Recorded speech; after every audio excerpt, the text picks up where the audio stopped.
Goodman with Juan Gonzalez. On May 11th, Buffalo art professor Steve Kurtz phoned 911 after waking up to find his wife of 20 years, Hope, was not breathing. The police who arrived at his house noticed materials used in Kurtz's artwork on genetic modification and called called the FBI. Kurtz is a member of the highly regarded Critical Arts Ensemble, a group whose exhibits include utilizing DNA bacteria and other forms of molecular life to spark public debate on scientific issues such as genetically modified food. The FBI came in, cordoned off half the block, took Kurtz into custody. They confiscated his computer, his notebook, his art supplies, the cat, and his wife's body. The authorities searched the house for 2 days before announcing there was no public health risk and that no toxic material had been found. Kurtz was allowed to return home, and his wife's death was attributed to heart failure. But the story didn't end there. A month later, a grand jury was convened to investigate whether Kurtz had violated anti-bioterrorism laws.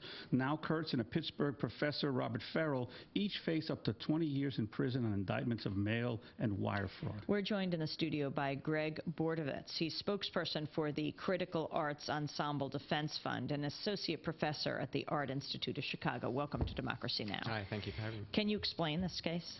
It's hard to explain it. We're somewhat mystified as well why the FBI is continuing this investigation. As you said, it was found that Hope's unfortunate death was due to natural causes, that the biological agents that were found in Steve's house are harmless. The Department of Health found that out.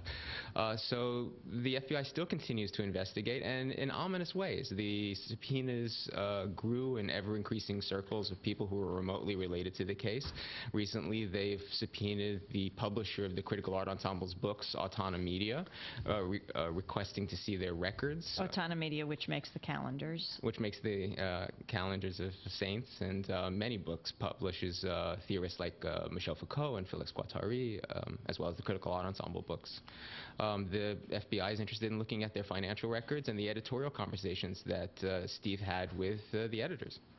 What exactly did Steve do with the material that they confiscated?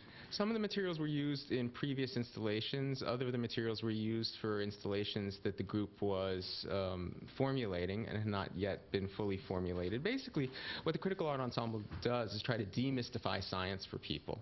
They're amateur scientists, and they're proud about that. They want to take science very seriously and look at it in ways that corporate-sponsored scientists don't necessarily pursue research. And they want to give people the opportunity to understand the basic science behind things that affect our daily lives, like genetically modified food and human reproductive technologies, etc.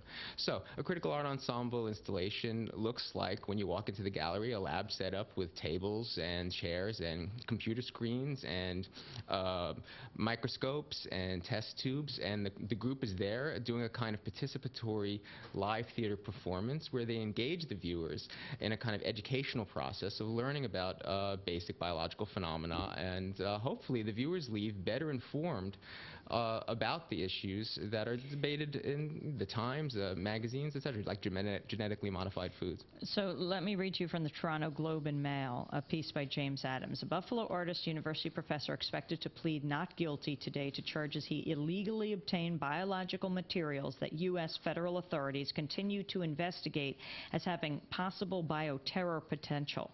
The bizarre case of Stephen Kurtz, 46, has attracted international attention in recent weeks, pitting U.S. prosecutors and FBI agents who say they're only protecting public safety in the wake of 9/11, and the arts community that claims the federal government's indiscriminately and mistakenly attacking artistic expression and freedom of speech.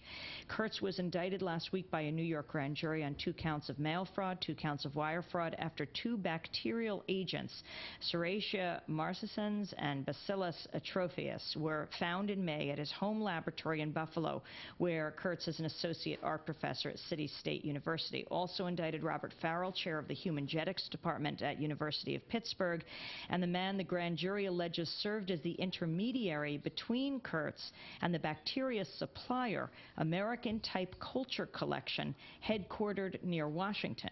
Now, I knew this the American-type culture collection as one of the illegal suppliers to Saddam Hussein during the 1980s of biological agents. Well, these biological agents that Steve had are harmless. As you said, there were 3 initially found: E. coli, the Atrophius, or is also known as Bacillus globigi, and the Serratia marcensis. All 3 of these are harmless. They're not regulated. They're not classified. You can get them over the internet. They're used in high schools and colleges for basic science demonstrations. This has already been determined. You can actually order Serratia marcensis over the internet for educational purposes and in chemistry sets. So these are harmless materials. They cost $256 to purchase. It's still, again, why is the FBI continuing to investigate this when all this has been demonstrated? The charges, the indictment, mail fraud, wire fraud, these are the kinds of things that are brought against telemarketing schemes and stuff like this. But they're serious. They're serious charges because they've been expanded under the Patriot Act, and they could carry a sentence of 20 years. What has this done to your community? Well, the media community is outraged and overwhelmed. Those of us who knew Hope were not allowed to mourn properly. Steve is hurt most of all by this. Yeah, Steve's wife died. I knew Hope. We've not been able to mourn properly. Steve suffers the most from this. You can only imagine. And the group is effectively shut down. All members of the Critical Art Ensemble are under advice of counsel not to speak to the press. They're gagged. All their equipment is confiscated. Large portions of Steve's library are confiscated. His computer is confiscated. They have engagements. They have a livelihood. This is their career. I mean, people are asking, will it do to the arts community? All you have to do is look at the members of the arts community that have already been effectively shut down by this investigation. What's been the response of the university community at the universities of the two people indicted? As far as I know, they've been supportive. Well, I want to thank you very much for giving us this update. If people want to get more information, is there a place they can go on the web? Yes, thank you. We have a website, caedefensefund.org, caedefensefund.org. We regularly update with all the news concerning the case. Also, if you want to know about the Critical Art Ensemble, they have a website, too. That's critical-art.net. Have you been subpoenaed? No, I've not been subpoenaed. That's why I'm talking to you. Huh. Well, I want to thank you, Greg Bordowitz, for being with us. Greg Bordowitz is the spokesperson for the Critical Arts Ensemble Defense Fund. And